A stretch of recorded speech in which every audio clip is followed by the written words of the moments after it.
질문이 되는데 하나님이 계셨고 거기에 따라 말씀이 계셨고 네. 그렇죠. 그렇다면은 태초라는 개념은 동시성일 것 같고 말씀이라는 것은 후자성이지 않을까. 그건 잘못 이해하신 거고요. 말씀은 곧 하나님이라고 했습니다. 말씀이 하나님과 함께 계셨다. 그 말씀이 곧 하나님이시다. 그렇지. 그 말씀이 하나님이다. 예. 그 말씀이 태초부터 계셨다. 말씀. 그 말씀이신 하나님이 태초에 계신 그 하나님이 어느 시점에 천지를 창조하셨는데 그 태초에 천지를 창조하신 그 시점이 우리의 입장에서 보니까 그게 태초더라 이 얘기입니다. 그렇죠. 하나님의 개념에서 태초가 아니라 우리 개념에서 태초입니다. 왜냐하면 하나님은 시작도 없고 끝도 없습니다.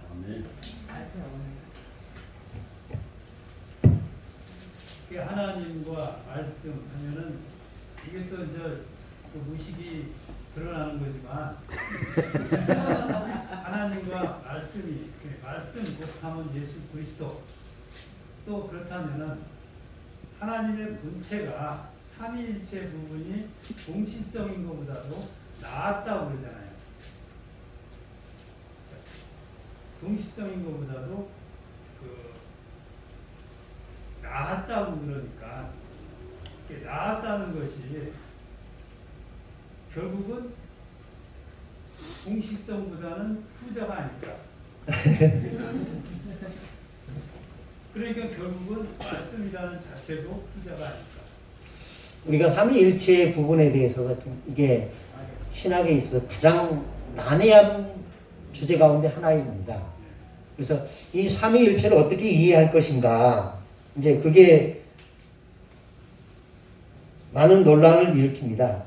근데 그 삼위일체는 나중에 우리가 삼위일체 부분에 가서 한번 고민해 보기로 하고요.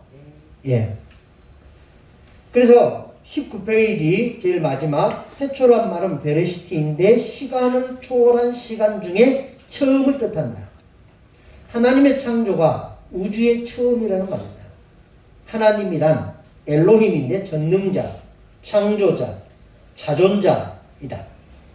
창조란 말은 바라인데 아무것도 없는 데서 있게 하다이다. 무에서 유를 창조한 것이다. 하나님이 창조하신 그 내력을 살펴보면 이렇다. 첫째 날, 자, 창세기 1장 피십시오.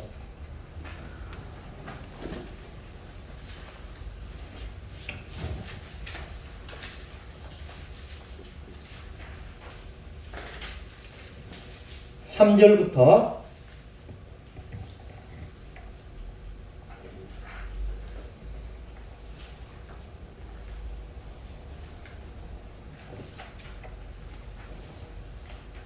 5절까지 먼저 읽어보겠습니다. 시작. 하나님이 이르시되 빛이라 하시는 빛이 있었고 빛이 하나님이 이르시되 거하더라. 하나님이 빛과 어둠을 나누사 하나님이 빛을 알수라 빛이고 어둠을 밤이라 빛이나 저녁이 되고 아침이 되니 첫째날이라. 예. 자, 하나님이 세상을 창조하셨는데 첫째 날에 빛이 있으라 명하시니 빛이 드러났다라고 했습니다. 이 첫째 날에 창조된 빛은 히브리어로 마오르라고 되어 있는데 이 말은 모든 빛을 말한다라고 해석하고 있습니다. 즉 눈으로 볼 수 있는 빛과 눈으로 볼 수 없는 빛을 포함하고 자연적인 빛과 초자연적인 빛을 포함한 세상의 모든 빛을 의미한다라는 겁니다. 자, 모든 생명체는 뭐가 있어야 존재할까요? 빛이 있어야 존재합니다. 살 수 있습니다. 그러면 빛이 닿지 않은 곳이 있어요. 그렇죠?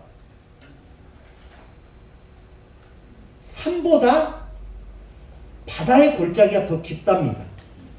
에베레스트 산이 8,885m? 그쯤 된다는데 심해는 10,000m가 넘는다. 그러면 이 자연, 이 태양광이 심해에 어디까지 도달할 수 있을까? 태양광이 도저히 도달할 수 없는 심해에도 생명체는 있더라는 겁니다. 가끔 이렇게 심해를 탐험하는 탐험자들에 의해서 새로운 생명체를 발견을 합니다. 창조한 게 아니라 발명을 합니다. 그것은 아직까지 감추어져 있던 것을 이렇게 드러내는 거거든요. 근데 그런 생명체가 빛이 없는 데서도 살 수 있었던 그 이유가 뭘까? 이제 학자들은 거기에 대해서 많이 고민을 합니다.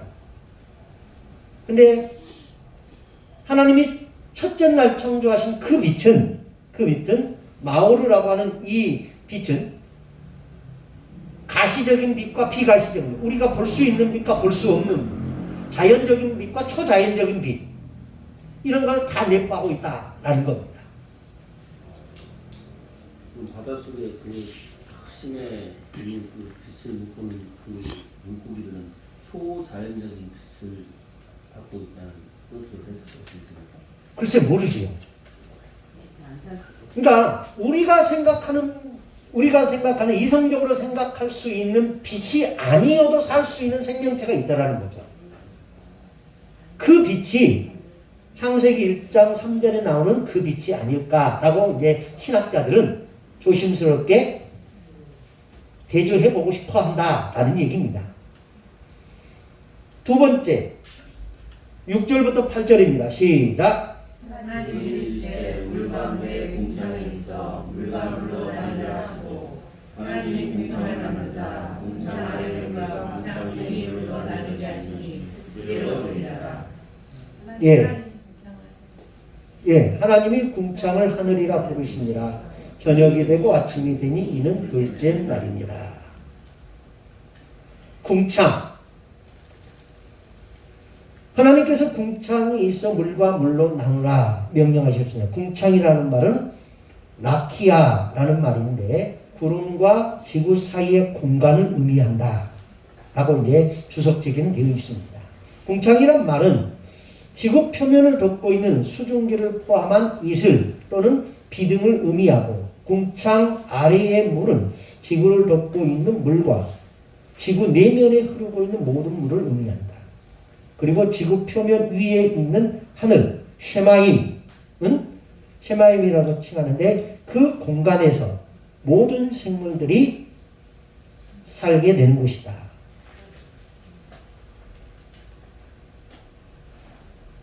이해되십니까? 근데 고대인들은 이 하늘을 3층천으로 이해를 하고 있었습니다. 그래서 가장 높은 셋째 하늘, 자, 바울이 내가 몇째 하늘까지 올라갔었다고 그러죠? 세 번째 하늘까지 올라갔었다라는 말을 합니다.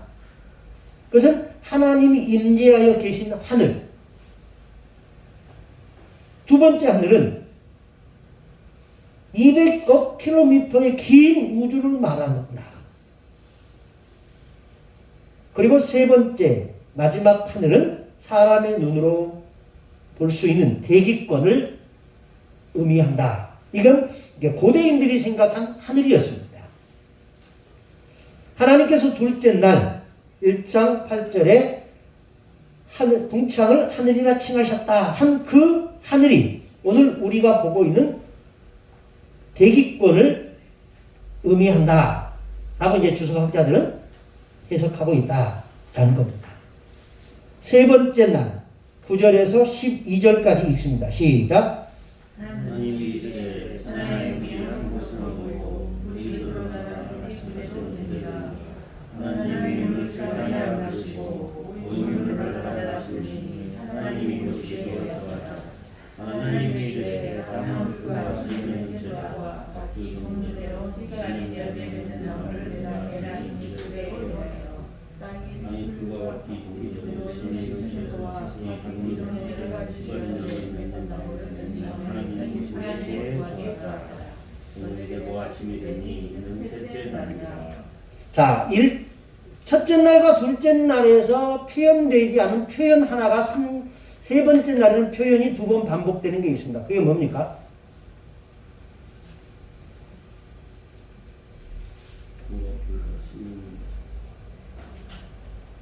하나님이 보시기에 좋았더라. 예, 첫째 날도 보기 시기에 좋았더라 있지요. 근데 두 번째 날은 있어요, 없어요? 없어요. 근데 세 번째 날에는 두 번 나옵니다. 왜 두 번째 날에는 없을까?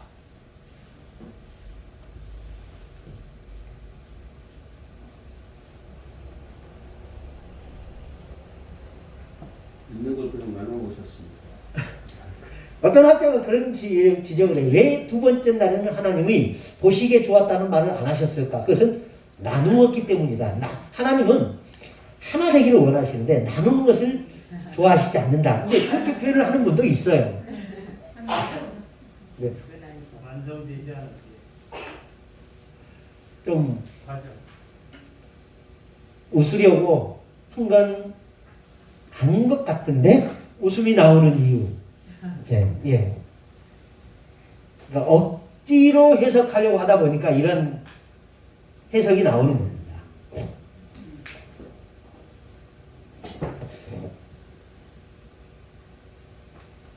자, 세 번째 날은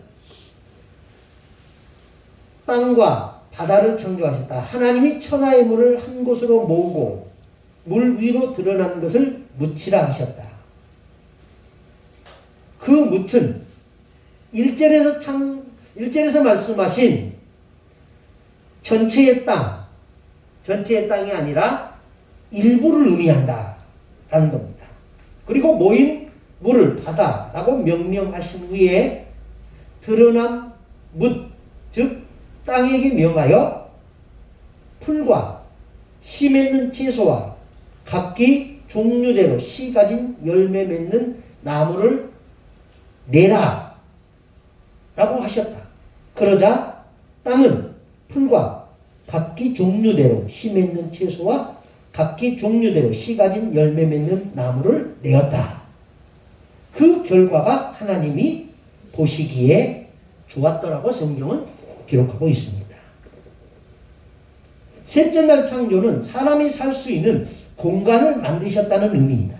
진화론자들은 식물도 처음에는 단일한 무엇인가로부터 시작되었다고 말하지만 성경은 무엇이든지 씨 맺는 종류대로 하나님이 만드셨다고 증거함으로써 진화론을 일축하고 있다라는 겁니다. 그러니까 여기서 우리가 주목할 것은 11절에 땅은 풀과 씨 맺는 채소와 각기 종류대로 씨 가진 열매 맺는 나무를 내라. 아주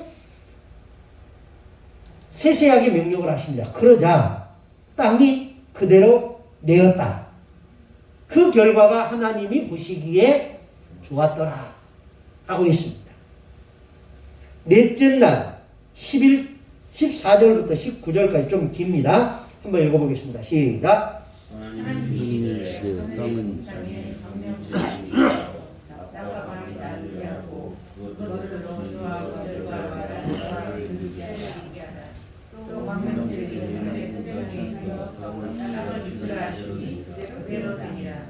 하나님이 큰 광명들을 만드사 큰 광명들을 설치하시게 하시고 작은 광명들을 만나게 하시며 또 별들을 만드시고 하나님이 그것들을 하늘의 기상에 두고 땅을 주시게 하시며 땅과 바다를 나게 하시고 그가 얼음을 나게 하시니 하나님이 보시기에 좋았다. 저녁이 되고 아침이 되니 이는 넷째 날이니라. 예. 자, 넷째 날은 큰 광명과 작은 광명, 즉 해와 달과 별들을 창조하셨다라는 내용입니다. 하나님이 둘째 날 창조하신 하늘의 광명체들을 만드셨다라는 겁니다. 하나님이 창조하신 두 개의 큰 광명체가 있는데 하늘에 있어 땅을 비추게 하셨고 이 두 개의 큰 광명체 가운데 더 큰 광명체, 이 태양으로 낮을 주관하게 하셨고 보다 작은 광명체인 달로 밤을 주관하게 하셨으며 별들을 만드셔서 그것으로 하늘 궁창 위에 두어 땅을 비추게 하셨다라는 내용입니다. 하나님이 이런 광명체들을 만드신 목적은 사람들로 하여금 밤과 낮, 하루, 한 달, 1년이라는 시간의 주기를 깨닫고 하나님이 주시는 징조를 분간할 수 있게 하기 위함이었다라는 겁니다. 자, 여기에서 14절에 보시면 나누다라는 말이 나오지요.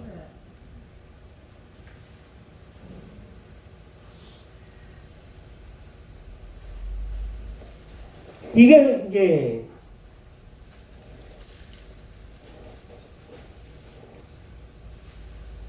(6절에서도) 궁창 위의 물과 궁창 아래 물로 나누라 라는 말과 같은 말입니다. 이게 바달, 분리하다.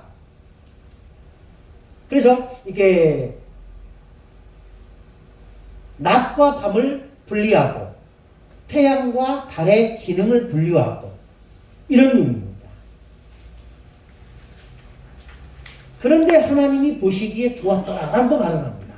그러니까 두 번째 날에 궁창 위의 물과 궁창 아래 물로 나누게 하셨기 때문에 하나님이 보시기에 좋았다라는 말을 안 한 것은 안 맞다라는 얘기입니다. 그러니까 이렇게 억지로 해석하면 앞뒤가 안 맞을 수 있는 겁니다. 그 다음에 다섯째 날 20절에서 23절까지 읽어보겠습니다. 시작. 하나님 이르시되 너희들은 생물을 번성하게 하라. 땅이 하나님의 궁창에 있는 새가 되라 하시고 하나님 그 바다 진술과 물에서 번성하여 움직이는 모든 생물을 그 존재로 내 위에 있는 모든 새를 그 존재로 차지하시니 하나님이 보시기에 좋았더라. 하나님이 그들에게 물을 주시며 이르시되 생육하고 번성하여 새들은 바닷물에 충만하라. 새들도 땅에 번성하라 하시니라. 저녁이 되고 아침이 되니 이는 다섯째 날이라. 예. 다섯째 날은 물과 하늘에서 사는 생물, 즉 어류와 새 종류를 창조하셨다라는 겁니다. 하나님이 물들에게 명령합니다. 물들은 생물을 번성하게 하라. 또 땅 위 하늘의 궁창에는 새가 나르라 라고 하셨습니다.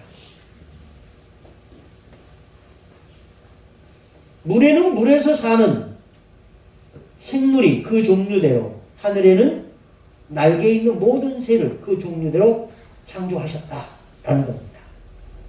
그리고 하나님이 그들에게 특별히 복을 주시면서 생육하고 번성하라 라고 축복하십니다.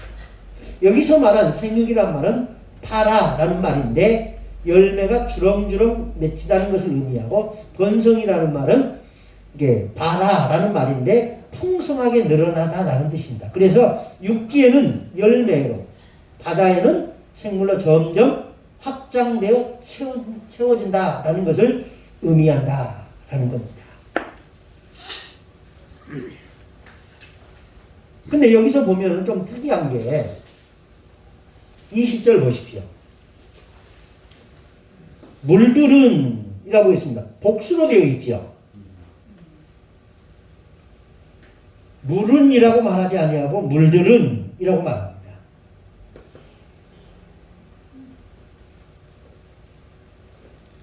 그런데 11절 보십시오. 하나님이 땅에게 명령하시죠. 거기서는 단수로 되어 있습니다. 땅은 풀과 심에 있는 채소와 각기 종류대로 씨 가진 열매 맺는 나무를 내라 라고 말씀하십니다. 그리고 물들에게도 말씀하십니다. 생물을 번성하게 하라. 땅 위에 하늘의 궁창에는 새가 나르라. 그게 물들에게 명령하셨다. 왜 물들이라고 했을까? 궁창과 지구를 두고 있는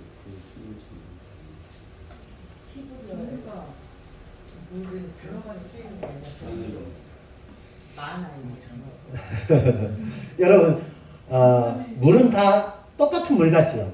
바닷물은 다 똑같은 것 같죠? 근데 틀리답니다. 물이 다 틀리대요. 같은 바닷물인데. 예. 그래서 보시면은 그 양식하는 양식장을 보면은 달라요. 남해안에 가시면은 그 여수 앞바다에 가면은 굴 양식장이 되게 많습니다. 그런데 진도 앞바다 이쪽으로 가면은 김 양식장이 많습니다. 별 차이 안 나는데 왜 그런 차이가 있을까? 물이 다르대. 올해 여러분들 굴 먹고 배탈 난 사람들 많지요?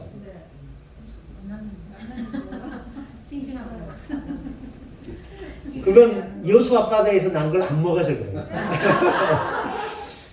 아니요, 진짜 올해 여수 앞바다에서 난 게 굴이 배탈이 굉장히 많았답니다. 저희도 처제가 선물을 해줘서 먹었거든요. 저는 생굴을 별로 안 좋아해서 국 끓여 먹고 떡국 끓여 먹고 여기 이런 종류로 먹는데 우리 둘째는 생굴을 되게 좋아해요. 집사람도 좋아하고. 그래서 그걸 먹고서 처제가 사주고 나서 얼마나 미안이 있는지 몰라요. 며칠을 고생을 했습니다. 그러니까 왜 그런가 하면은 그 여수 앞바다 혹시 가보셨어요? 네. 거기 저녁에 가면은 젊은 사람들로 정말 사람 많아요. 그리고 펜션도 많고 거기서 이렇게 정제되지 않은 생활폐소를 바다로 내보내요. 그 양이 어마어마할 겁니다. 그러니까 바다라고 해서 막 내버려 버리니까 그 바다가 안 썩겠어요? 오염되지. 그래서 아마 그런 게 아닐까라고 이제 지금 근데 또 그래 버렸다라고 말을 해버리면 여수께 팔려요, 안 팔려요? 안 팔려요. 여수를 죽이는 거예요. 그래서 그렇게 또 발표도 못해요. 근데 가보면 진짜 많습니다. 그럼 바닷물이 다른 거에 따라서 그렇죠. 재배하는 게 다 다른 거예요. 예. 정말. 그 물이 이게 다 다른 것 조금씩 다르대요. 그래서 사는 물고기도 다 다른 거예요. 광어나 우럭이 양식하는 거 또 다르던데요.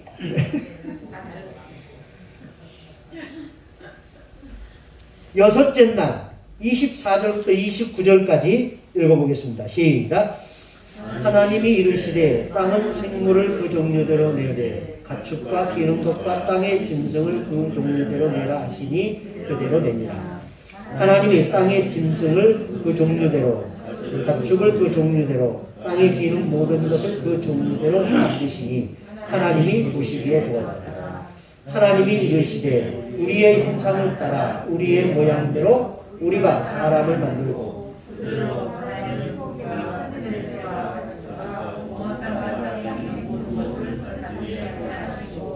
하나님이 자기 형상 곧 하나님의 형상대로 사람을 창조하시되 남자와 여자를 창조하시고 하나님이 그들에게 복을 주시며 하나님이 그들에게 이르시되 생육하고 번성하여 땅에 충만하라. 땅을 정복하라. 바다의 물고기와 하늘의 새와 땅에 움직이는 모든 생물을 다스리라 하시니라. 하나님이 이르시되 내가 온 지면에 씨 맺는 모든 채소와 씨 가진 열매 맺는 모든 나무를 너희에게 주노니 너희의 먹을거리가 되리라. 예. 동물과 사람을 창조하신 내용을 설명하고 있습니다. 24절에서 생물과 땅의 짐승을 종류대로 내라 땅에게 명령하셨습니다. 그러자 하나님이 보시기에 좋을 만큼 그대로 되었다라고 했습니다. 그리고 난 후 하나님이 특별한 계획 아래 사람을 창조하셨습니다. 특별한 방법이란 이런 것들입니다. 첫째, 하나님께서 인간을 창조하실 때 어떻게 만드실지를 미리 천사들과 의논했다고 한다. 라는 겁니다. 이게 여러분 조금 웃기죠? 아닌 것 같아요. 26절 한번 읽어보겠습니다. 시작. 하나님이 이르시되 우리 이성을 따라 우리 모양대로 우리가 사람을 만들고 그걸로 바다에 있는 고기와 하늘에 있는 가축과 온 땅으로 예, 거기서 우리라는 말이 3번 반복됩니다.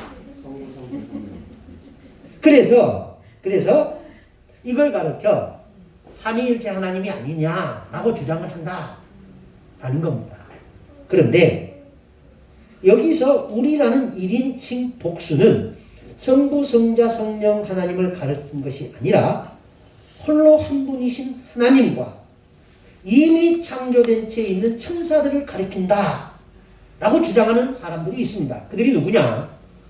이스라엘의 모든 랍비들이 하나님의 창조설을 이야기할 때 우리라고 말하는 이 우리는 하나님께 삼위일체 하나님은 그냥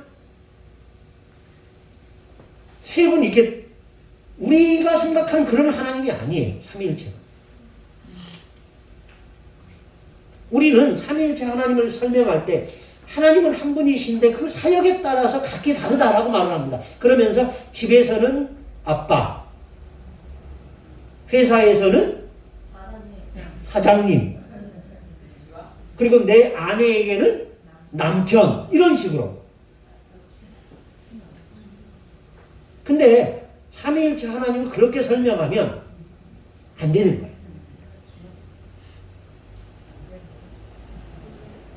그래서 여기서 이렇게 하나님이 태초에 천지를 창조하시니라, 이 태초에 천지를 창조하실 때 천지와 함께 천사를 만들었다라고 보는 것이 유대인들의 공통된 해석입니다. 무슨 말인지 아시겠죠? 천지를 만들 때 천사들 같이 만들. 예. 그러니까 그 천지와 함께 천사를 하나님이 창조하셨다. 근데 이게 성경적인 근거는 없습니다. 근데 유대인 랍비들은 성경에 정통한 사람들. 근데 그들이 그렇게 해석을 합니다. 무슨 말인지 아시겠죠? 웃을 얘기는 아닙니다, 이거 솔직히. 그래서 우리라고 하는 말은 태초에 천지를 창조하신 그 하나님과 그 태초에 천지를 창조할 때 창조된 영적인 존재, 천사들과 함께 의논했다. 그럼 삼위일체 하나님과 천사들 이렇게 이해돼요.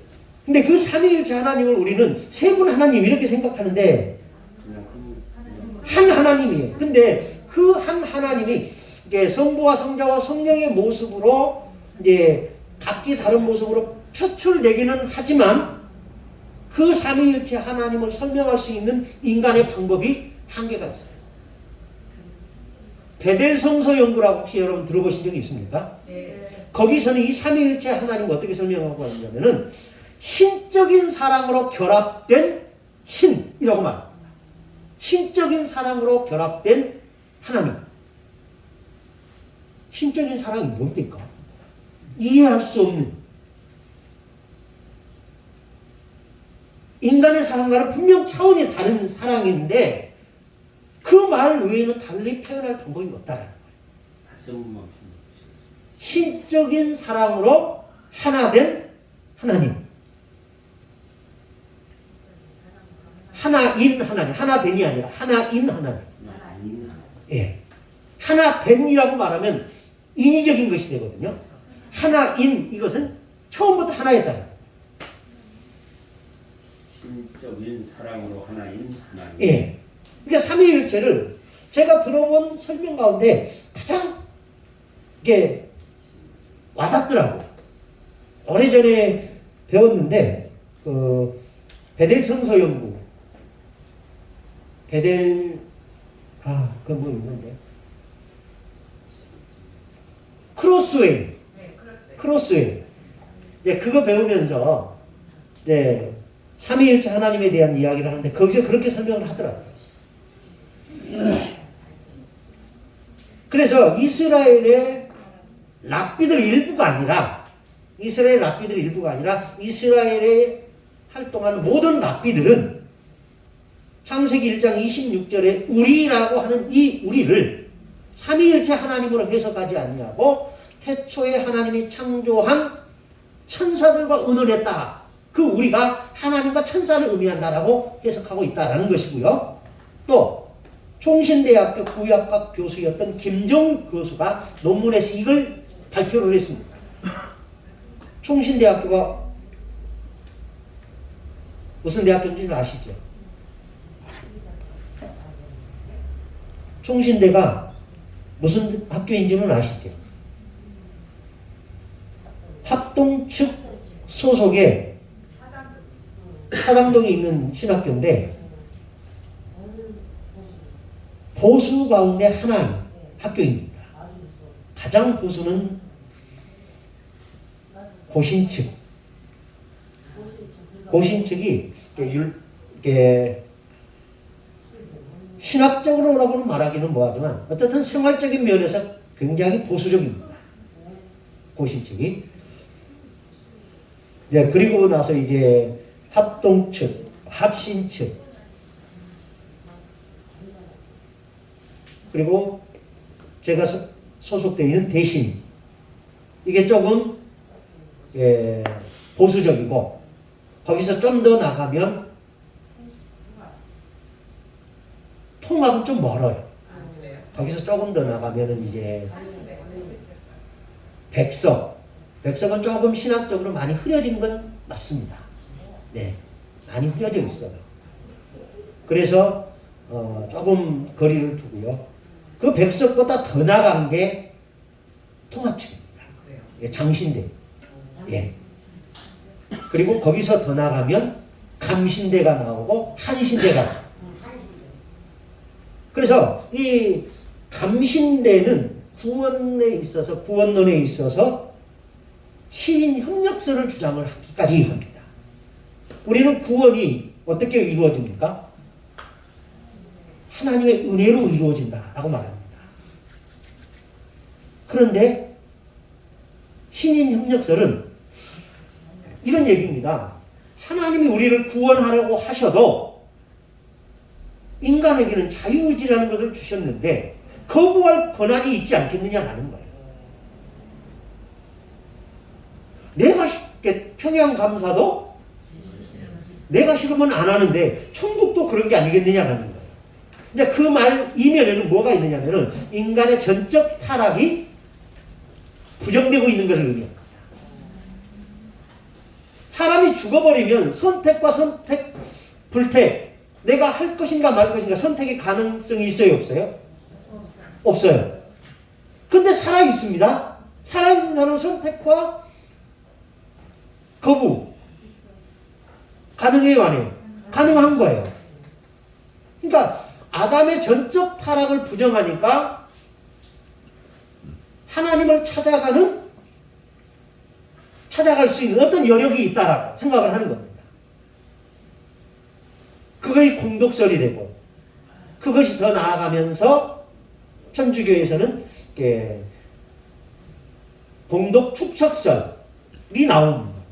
그리고 그 공덕을 쌓아놓은 것이 많으면 그 많은 것을 나누어 줄 수 있다라고 생각을 합니다. 그래서 면제부도 팔 수 있는 뭐가 생기는 거예요. 그 논리가 그렇게 이제 비약이 되는 겁니다. 근데 알미니안주의로 이게 빠지면서 감리교 같은 경우는 인간은 전적으로 타락하지 않았다. 그래서 선택할 수 있는 권한이 있다. 권리가 있다. 그래서 하나님이 아무리 은혜를 주시려고 해도 거부할 수 있는 권한. 예를 들면 이런 거죠. 비가 내립니다. 하나님이 비를 악인과 선인에게 내립니다. 근데 누구는 우산을 받쳤을 수도 있다. 이런 얘기. 그러면 아무리 폭포 같은 비를 내려도 우산 쓰고 있으면 맞아요, 안 맞아요? 물론 튀기기 하겠지만 안 맞는 거죠. 그것처럼 구원도 하나님이 주시려고 해도 아니요라고 말할 수 있다는 겁니다. 그래서 결국 구원도 내가 선택할 수 있는 게 아니냐. 하나님이 주신다고 할 때 예 혹은 아니요라고 얘기할 수 있는 것. 그래서 구원을 위해서도 하나님은 인간과 협력해야 한다. 신인 협력설을 주장하는 겁니다. 아니요. 감리교, 예, 오순절 이쪽이 그런 개념입니다. 무슨 말인지 아시겠죠? 그래서 좀 심하게 말하는 분들은 감리교는 기독교가 아니다라고 얘기하는 분들이 있습니다. 제가 그런 건 아니고요. 예.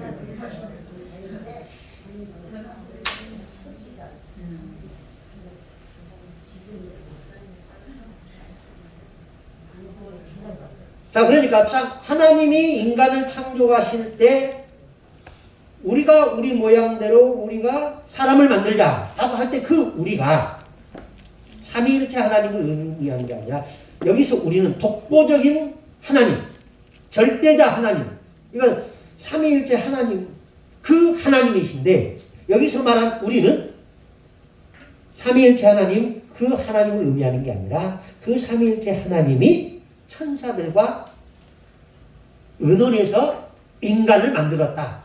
인간을 만들 때 의논했다. 라는 겁니다. 이것이 랍비들의 주장이고 총신대학교의 김정희 교수가 논문으로 공식으로 발표한 내용이다. 라는 겁니다.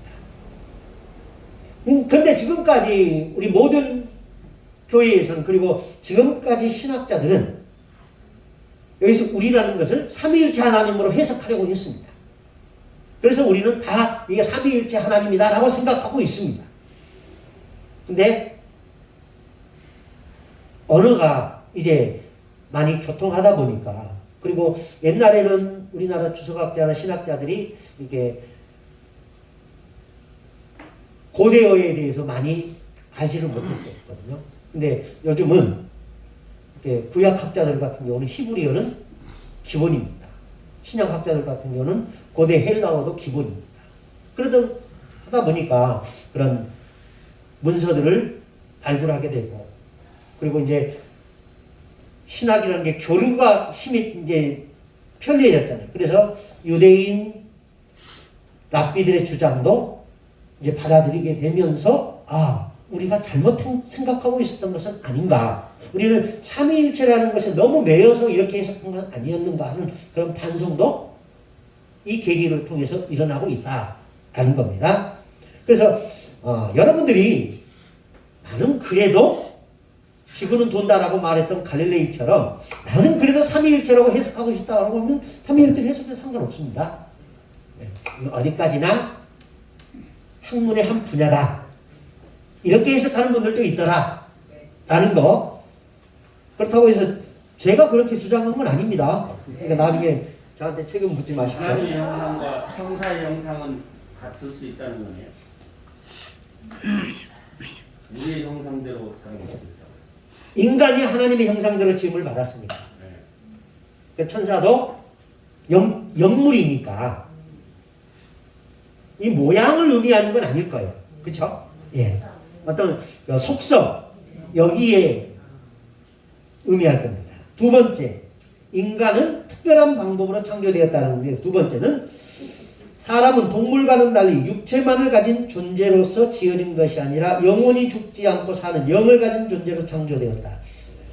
사람은 하나님의 형상과 모형대로 만들어진 육체를 가지고 있으면서 동시에 하나님의 형상대로 창조된 영을 가진 아주 특별한 존재다. 영적인 존재. 이해되시죠? 예. 우리는 분명 육체를 가지고 있습니다. 그렇지만 영적인 존재다. 그래서 인간은 영적인 아버지를 찾는 거예요. 그래서 전도서 3장 11절에 보면은 영혼을 사모하는 마음을 주셨다. 누가? 하나님. 그래서 인간은 신을 찾는 존재라는 겁니다. 그 신을 찾는 존재가 종교를 만드는 거예요. 나중에 기회 있으면 그 구원론, 우리가 구원론에 대해서는 언제 해야죠?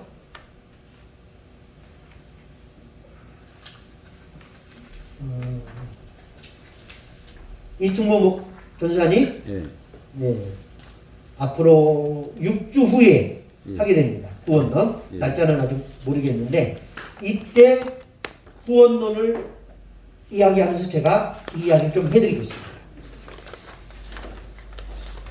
세 번째, 특별히 사람은 사람의 형상과 모양대로 만들어진 것이 아니라 하나님의 형상과 모양대로 만들어졌다. 여기서 말한 형상이란 말은 히브리어로 첼렘이란 말은 하나님의 외적인, 내적인 모든 모습이고 모양은 데무트라는 말인데 인격과 성품 등을 말한다. 다시 말하면 사람은 하나님을 닮도록 창조되었다는 것이다. 그러므로 사람은 원숭이와 같은 동물과는 차원이 다른 존재로 창조하셨다는 것을 말해준다.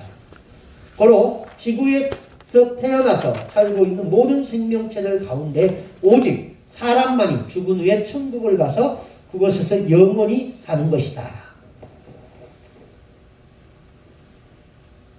무슨 말인지 이해되십니까? 하나님의 형상과 모양대로 창조됐다.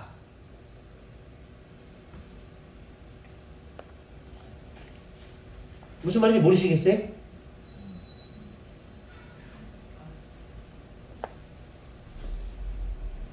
모르시면 아는 분들한테 물어보십시오.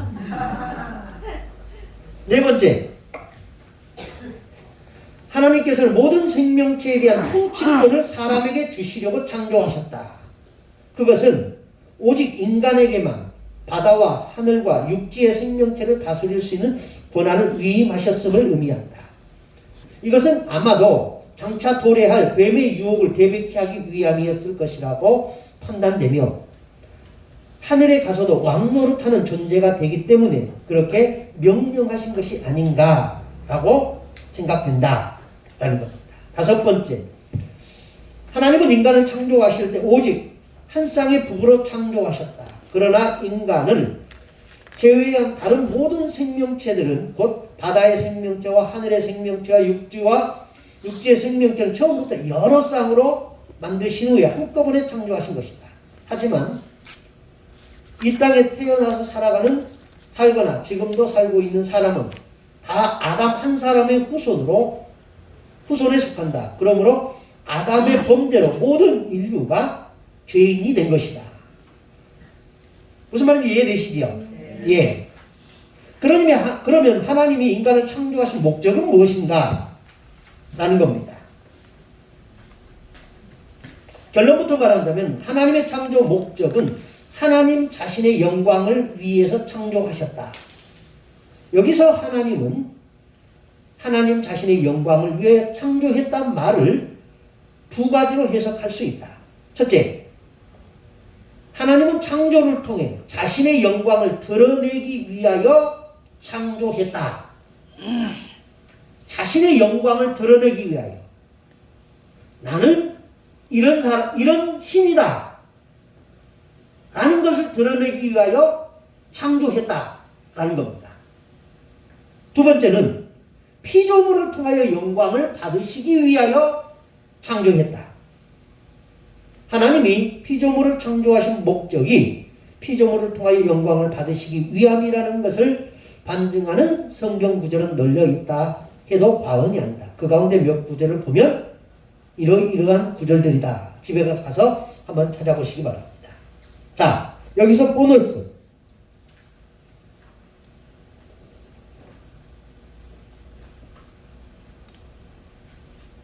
보너스 하면 다들 좋아하는데 와. 공부하는 보너스를 별로 좋아하는 것 같지가 않아요. 좋아요. 저희 큰애가 가끔 생각지 않은 보너스를 받으면 저희 집에 와서 동생들한테 한턱 쏴요.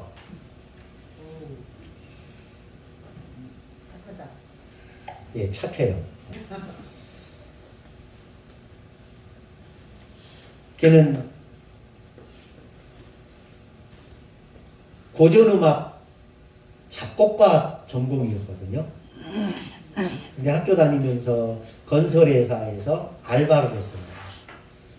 그러다가 그 회사에서 졸업하니까 너 취직했니? 그랬더니 안 했는데 그랬더니 우리 회사에 입사할래? 그래서 그 회사에 들어갔어요. 알바하다가 정직원이 됐습니다. 근데 이 회사가 밤 10시고 11시고 일만 시켜요. 추가 수당도 주지도 않고. 그래서 너무 힘들어가지고 몇 년 다니다가 사표를 썼어요. 그리고 결혼하고서 사표하고 좀 놀면서 알바만 했어요. 알바 한 몇 군데 하다가 또 알바 2달짜리 알바가 나와서 지원을 했는데 3사람 뽑는데 600명이 왔더랍니다. 3사람 뽑는데 600명이 신청을 했더래요. 그래서 서류 심사해서 면접 보고 했는데 그 3사람 가운데 하나 합격을 했어요. 그래서 2달 동안 열심히 일을 하는데 한 2주쯤 남겨놓고 부장이 그러대요. 미숙이 우리 회사 다닐래? 그러더래요. 그래서 저 알바인데요? 그랬더니 그러니까 내가 추천해 줄 테니까 정직원으로 한번 입사원서 내볼래? 그러더래요. 그래서 그렇게만 해주시면 좋죠. 그래서 그렇게 해서 지금 다니는 회사예요. 알바하다가 정직원으로 된 2번째 그런 케이스로 지금 일을 하는데 근데 이 회사가 굉장히 마음에 드나 봐요. 아무리 바빠도 6시만 되면 다 퇴근한대요. 예. 그리고 월, 수, 금 그리고 화, 목 이렇게 해서 월수금을 이번 주는 월수금이면 다음 주는 화목 그래서 5시에 조기 퇴근 시켜준대요. 1시간씩. 그리고 회사에서 일이 있어서 한 30분씩 가끔 연장 근무를 하면 거기에 대한 보상을 반드시 해준대요. 그래서 거기는 옆에 있는 부장님이 연말정산하고 이렇게 바쁘니까 한 일주일 동안 한 30분, 20분씩 도와줬대요. 그랬더니 그 다음 보너스로 주더래요. 근데 그 보너스가 회사에서 급료로 해서 준 게 아니고 그냥 주는 돈으로 주더래요. 그래서 이게 어디에서 나온 돈인지는 모른대요. 네, 그 부서에서 돌아간 때 쓰는 돈으로 이렇게 수고했다고 주는 돈인지 성과급으로 주는 돈은 분명 아닌데 성과급으로 주는 거는 항상 이 월급과 함께 나오는데 가끔 그렇게 준대요. 그래서 이 회사 너무 마음에 든다고. 그래서 보너스는 사람으로 하여금 일하게 하는 동기부여가 된다. 이제 그런 얘기를 하면서 이 회사는 걔가 딸이 하는 말이 정년 퇴직할 때까지 다닐 거야. 그 회사가 자기를 써줘야 다니는 거지만은 어쨌든 그런 말을 해요. 여기 보너스는 저희가 공부하게 하는 보너스. 네, 예. 근데 나이 많고 적음을 떠나서 더 하자라고 하면 다 싫어해요. 자, 하나님의 창조 역사와 관련된 몇 가지 문제점을 한번 짚어보면서 마치겠습니다.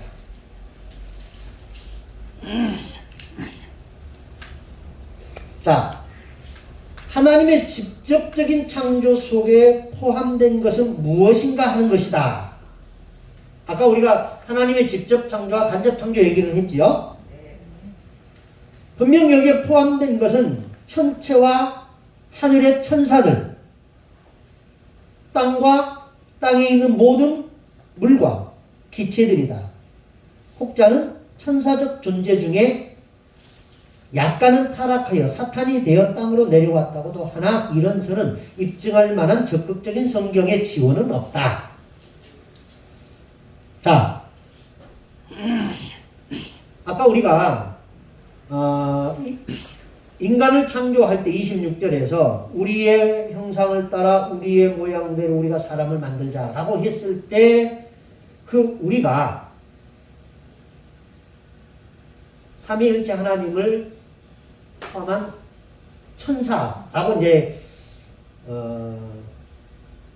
유대교 랍비들이 공통적으로 인정하는 바고 김정우 교수도 그렇게 인정하면서 논문을 썼다라고 얘기를 드렸습니다. 근데 우리가 천지 창조를 볼 때 여러분 천사는 창조했다는 얘기는 없죠? 없어요. 그런데 욥기서 한번 보시기 바랍니다. 욥기서 38장 7절.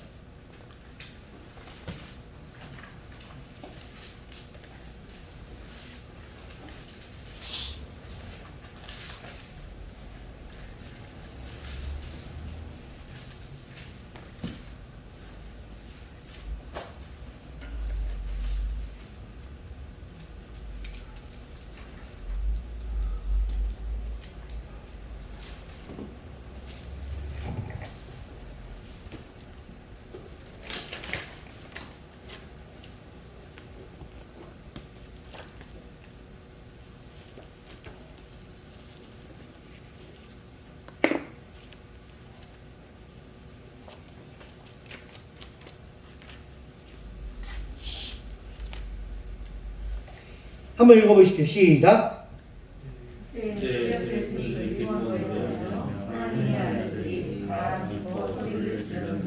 예, 하나님의 아들들이라는 표현이 나오죠.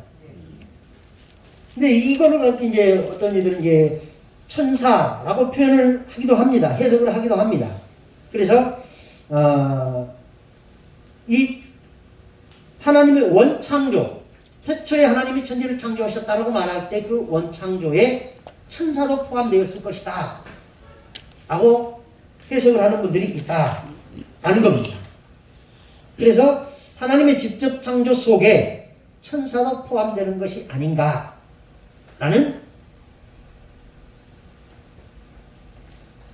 논지. 분명 천지 창조하실 때 천사 창조는 없지요. 그런데 천사의 존재는 성경이 인정하죠. 그러면 천사는 언제 창조되었을까? 라는 얘기입니다. 첫째 날부터 여섯째 날까지는 없잖아요. 그쵸? 있어요? 없어요? 없어요. 그런데 천사는 있어요. 그러면 천사는 하나님과 같은 존재냐? 하나님처럼 또 처음부터 있었던 존재냐? 그건 아니죠. 야고보서에 보면 천사는 부리는 영으로서 라고 나옵니다. 부리는 영이다 라고 나옵니다. 누가 부리는 영이냐? 우리가. 하나님의 자녀들이 부리는 영이다 라는 얘기입니다. 그러면 그거 천사도 피조물이라는 얘기거든요. 그러면 언제 천사가 창조되었을까? 이 얘기예요. 그래서 학자들은 창세기 1장 1절 태초에 하나님이 천지를 창조하시니라 라고 말씀하실 때 그 태초에 천지가 창조될 때 천사도 창조하셨다라고 보는 거다 라는 겁니다.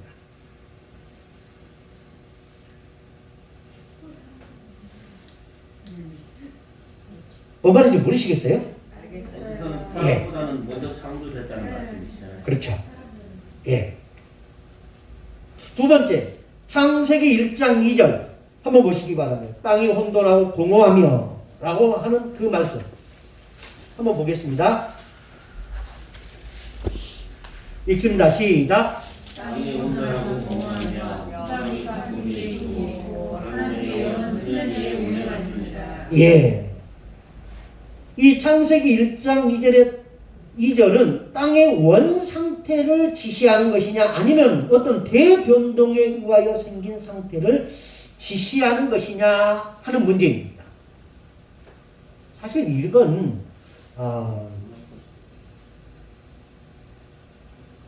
생각 안 해도 되는 문제인데 학자들은 이런 걸 꼭 이야기를 해요. 여러분은 지금까지 창세기를 수차례 수십 번 읽었으면서 이게 원창조냐 대변동에 의한 것이냐라고 고민해 본 적 있어요, 없어요? 없습니다. 없지요. 우리는 너무 착해요. 그리고 순수해요. 어떻게 보면 맹목적이에요. 성경에 대해서 질문을 안 해요.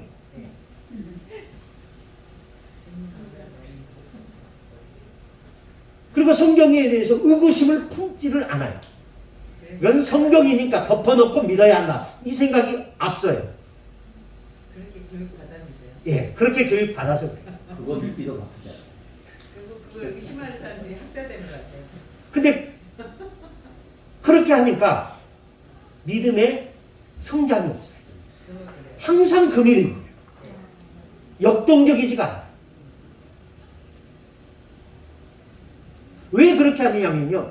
왜 성경에 대해서 의심하는 게 아니라 성경에 대해서 질문하지 않느냐면 성경은 남의 얘기다라고 생각하기 때문에 그래요. 근데 이 성경이 내 얘기라고 생각해 보십시오. 질문을 할 수밖에 없어요. 아까 김성대 목사님 하나님의 섭리를 이야기하면서 야곱의 이야기를 했죠. 야곱에게 너는 어디로 가라. 아, 이건 야곱에게 하신 얘기지. 그러니까 우리는 무덤덤. 근데 그 말씀을 내게 했다고 생각해 보십시오. 나는 어떻게 결정했을까? 고민하는 거예요. 그러면서 질문을 하는 거예요, 성경을. 그러니까 성경을 우리는 1인칭으로 안 봐요. 내 이야기로 안 보고 제3자의 이야기로 봐요. 아, 이건 아브라함의 얘기지. 이건 이삭의 얘기지. 야곱의 얘기지. 요셉의 얘기지. 그러다 보니까 나하고는 상관없는, 시간적으로는 아주 오랜 옛날 사람들의 이야기. 그러다 보니까 성경에 대해서 고민을 안 해요. 그리고 아브라함이 그렇게 했더라라고 말하면 그건 당연한 거예요. 근데 그 얘기가 내게 되면 고민을 해요. 아, 그게 당연한 게 아니었네. 그럼에도 아브라함은 그렇게 했네. 이게 돼. 그러면서 성장해 가요. 근데 아브라함은 당연히 그렇게 해야 돼라고 생각해버리면 할 말 없어요.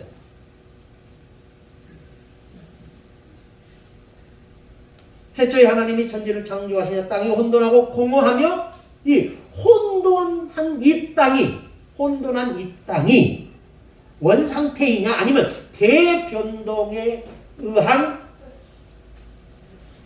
상태의 땅이냐 라는 질문입니다.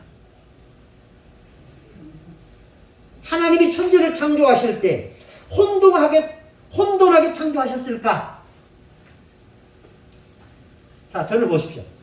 하나님이, 여기서 말하는 하나님은 완벽한 하나님입니다. 온전한 하나님입니다. 그 어떤 것도 당신의 계획에서 빗나가지 않게 만드시는 하나님. 그래서 보시기에 좋았더라 하신 그 하나님이 땅을 창조했습니다. 그런데 그 땅이 혼돈하더라라는 겁니다.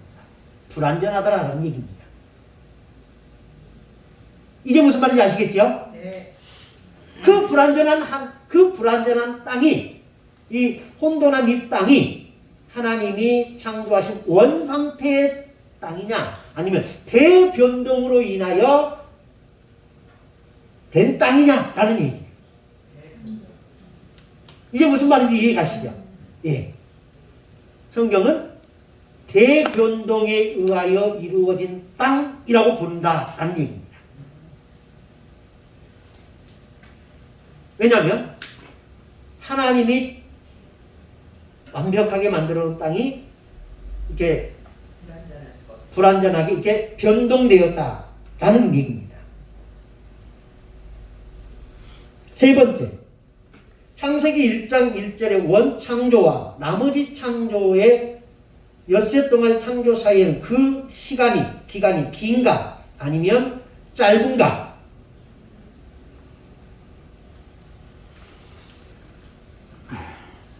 자, 이 얘기입니다. 하나님이 태초에 천지를 창조하시니라 하고 딱 하고 나서 그 다음에 바로 빛이 있으라 하셨고 그 다음에 바로 뭐가 있으라 하고 계단을 올라가듯이 착착착 진행했다라고 하는 설과 태초에 하나님이 천지를 창조하셨다 해놓고 아주 긴 시간 후에 하나님이 말씀하셨다.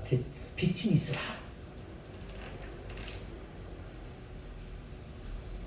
어떤 걸 것 같습니까? 긴 시간.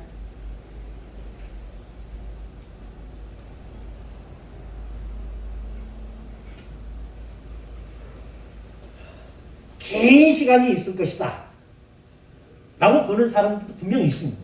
자, 쉐드는 말하기를 6일 창조에 앞서 장기간이 있었다는 설은 교부들과 신학자들 사이에 일반적으로 인정되는 견해다.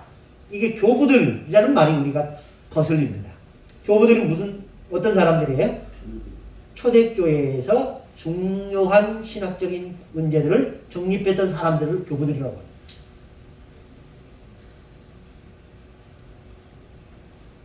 어거스틴도 교부 가운데 한 사람입니다. 그런 사람. 그러니까 이 세대는 6일 창조에 앞서 하나님이 태초에 천지를 창조하시니라 이 창조와 첫째 날 빛을 만드셨다. 이 창조 사이에는 우리가 헤아릴 수 없는 인간이 헤아릴 수 없는 긴 시간이 있었을 것이다 라고 보는 것이 초대교회에서는 당연한 것처럼 여겼다라는 겁니다. 그러나 또 다른 인데 또 자입니다. 그 오타가 나왔네요. 고치십시오. 무슨 말인지 아시죠? 네. 어디 하는 건지 아시죠? 네, 밑에서 5번째 줄. 그러나 또 다른 이들은 최초의 창조의 행위는 창세기 1장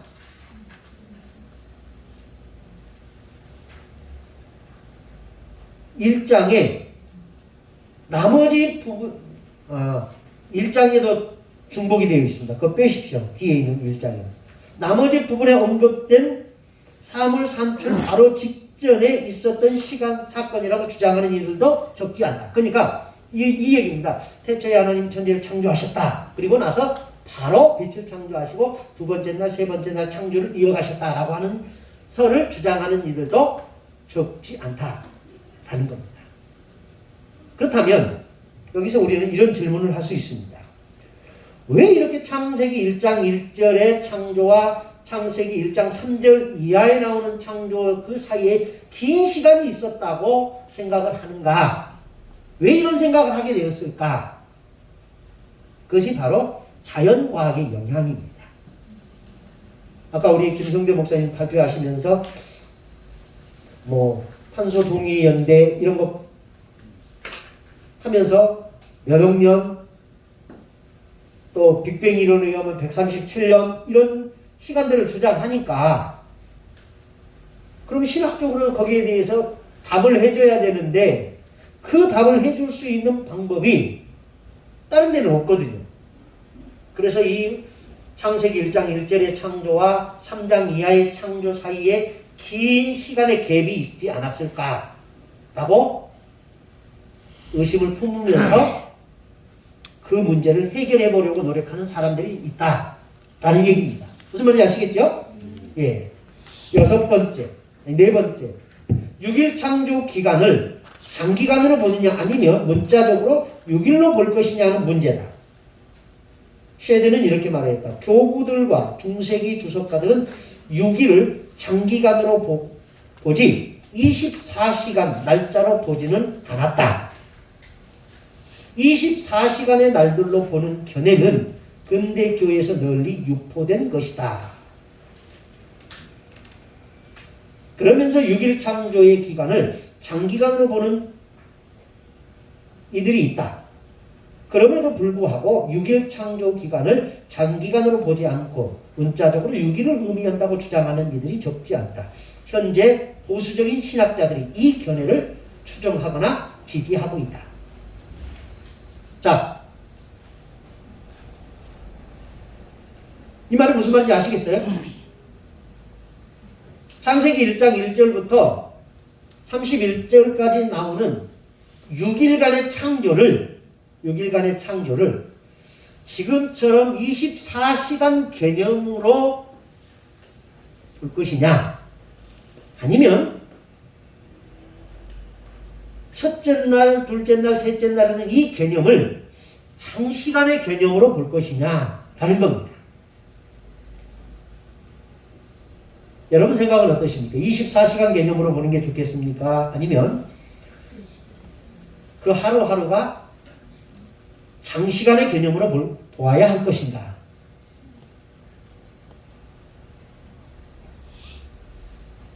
뭐 좋은 의견이 있으면 말씀하십시오. 우리 사람으로 생각할 때는 장시간으로 볼 수 있겠지만 하나님의 전지전능하신 것은 24시간입니다. 24시간의 하루로 보면 지구의 나이가 6,000년밖에 안 된다는 결론이 나오고요. 그러면 자연과학이나 이런 것에 충돌을 합니다. 이 논리가. 그럼 자연과학에 복종해서 그럼 지구는 나이가 6,000년보다 훨씬 많다. 늙은 지구론을 주장하게 된다면 그 늙은 지구론을 설명하기 위해서는 이 날의 개념을 24시간 개념으로 해석하면 안 된다라는 함정이 나옵니다. 그래서 자유주의 계통에서는 이 욤, 날이라는 말이 히브리어로 욤이라는 단어인데 이 욤이라는 단어를 날로도 이렇게 표현하긴 하지만은 기간으로도 표현하기도 합니다. 기간으로. 그래서 이 자유주의 신학과 좀 거기에 가까운 신학자들은 이 창세기 1장에서 나오는 6일의 개념을 기간의 개념으로 해석하려고 하는 이들이 있습니다. 그러면서 만들어낸 논리가 진화론, 유신론적 진화론. 유신론적 진화론. 유신론은 뭡니까? 성경에 계시된 하나님을 믿는 게 유신신학입니다. 그러니까 나 외에는 신이 없다. 오직 유일한 하나님을 믿는 신학이에요. 그러면서도 진화론을 인정해요. 유신론적 진화론. 하나님의 창조를 믿으면서도 진화론을 인정하는.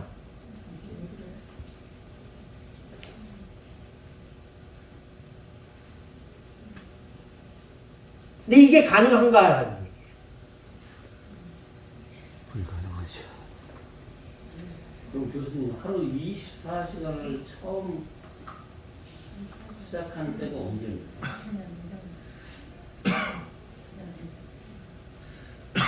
난 첫째 날부터 24시간 개념의 하루라는 주장에 한 표를 얹습니다. 6일 개념이 24시간의 개념이 하루 개념, 그리고 그 창조는 그 6일 개념에 포함된다. 그래서 저는 젊은 지구론에 한 표를 얻는 입장입니다. 늙은 지구론이 아니라. 각자 견해는 다를 수 있습니다. 근데 저의 견해는 그렇다라는 겁니다. 거기에 대해서는 나중에, 전에도 제가 한번 그 얘기는 드렸을 것 같은데. 예. 그러면서 합동신학대학원대학교 교수들이 발표한 6일 창조 개념, 그거 한번 여러분과 함께 읽어본 적 있지 않아요? 있어요. 있었죠. 예. 학문의 영역으로 가면은, 신학의 영역은 허용되지 않는데 학문의 영역으로 가면은 많은 고민들이 있어요. 이런 것들이 그 학문의 영역입니다. 그러니까 여러분들이 이제 앞으로도 성경을 많이 보시겠고 더 보아야 되겠지만은 그 성경을 보시면서 우리는 성경이니까 아무런 질문도 안 하고 문자 그대로 믿어버리는 아주 순수한 마음인데 가끔은 우리는 성경에 대해서 왜요라고 질문할 수 있어야 된다라는 겁니다.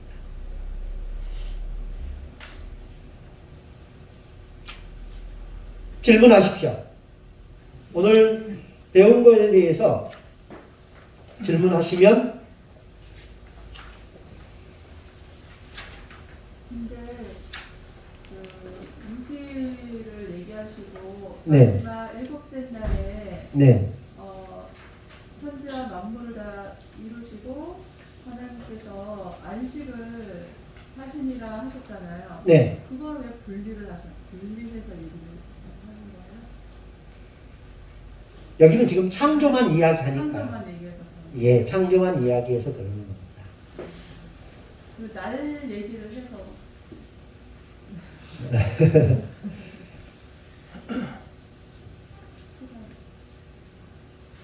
그러니까 첫째 날부터 여섯째 날까지가 24시간 개념이라고 한다면 제7일도 24시간 개념으로 이해하는 거고요.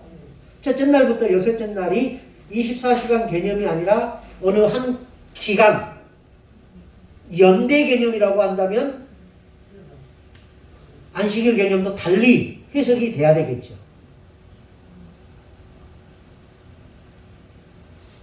그리고 저희가 지금 마지막 그 7일째 안식일을 하는 거랑 이거 전혀 다른 문제.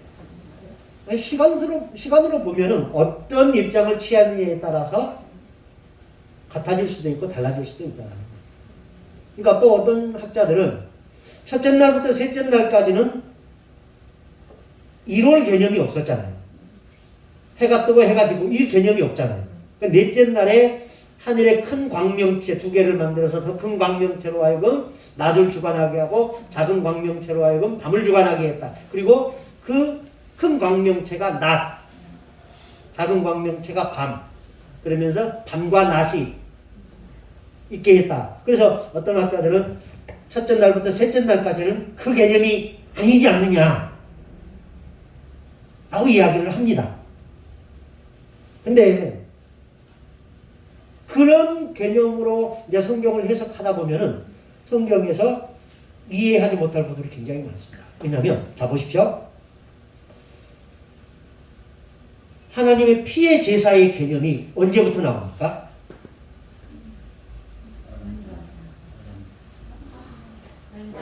가인, 아벨.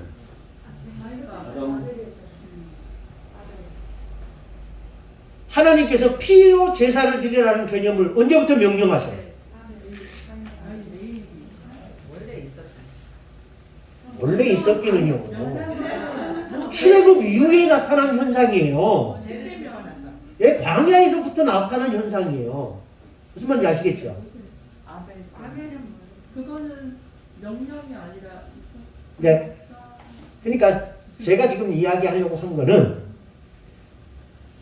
창세기 첫째 날부터 셋째 날의 날 개념은 낮과 밤의 개념, 지금 우리가 생각하는 그런 개념이 아니라고 주장하는 사람들의 주장이 얼마나 허구성이 있느냐는 걸 얘기하고 싶은 거예요. 피의 제사를 하나님의 정식으로 명령한 것은 모세 때부터입니다. 근데 그 이전의 제사를 드립니다. 누가? 가인과 아벨이 제사를 드립니다. 근데 가인과 아벨의 제사는 그들의 독창적인 창조물이었을까? 아니면 아담이 예배하는 것을 보고 습작한 것일까? 당연히 습작이라고 봅니다. 왜냐하면 하나님이 천지를 창조하셨습니다. 그 창조하신 하나님이 천지를 창조하신 이유가 뭡니까? 영광을 받으시기 위하여. 그 창조한 하나님께 제사를 지내는 겁니다. 근데 그 아담의 신분이 무슨 신분이에요? 의인이에요? 죄인이에요? 죄인이에요. 그래서 하나님 앞에 그가 죄의 상징으로 피의 제사를 드립니다. 그 제사를 아벨이 이어받고 그 제사를 아벨의 동생인 셋이 이어받고 그 제사를 노아가 이어받고 그 제사를 아브라함이 이어받습니다.